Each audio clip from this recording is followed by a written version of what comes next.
மேற்கு தொடர்ச்சி மலையில் சட்டவிரோதமாக மண் கடத்தல் தொடர்பாக கோவை மாவட்ட ஆட்சியர் திடீர் ஆய்வு மேற்கொண்டார்.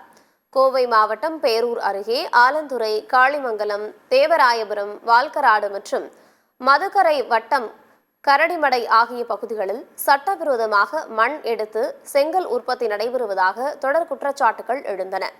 இதுகுறித்து சமூக ஆர்வலர் ஒருவர் சென்னை உயர்நீதிமன்றத்தில் வழக்கு தொடர்ந்தார்.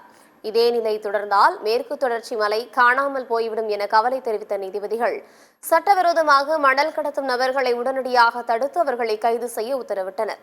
இதைத் தொடர்ந்து அந்த இடங்களில் கோவை மாவட்ட ஆட்சியர் கிராந்திகுமார் திடீர் ஆய்வு மேற்கொண்டார்.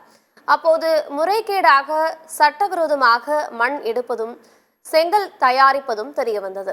இந்நிலையில் சட்டவிரோதமாக மணல் கடத்தலில் ஈடுபட்டவர்கள் மீது உடனடியாக வழக்கு பதிவு செய்திடவும், மண் கடத்தலில் ஈடுபட்ட வாகனங்களை பறிமுதல் செய்யவும், சூளைகளுக்கு சீல் வைக்கவும் வருவாய்த்துறை மற்றும் காவலர்களுக்கு உத்தரவிட்டார்.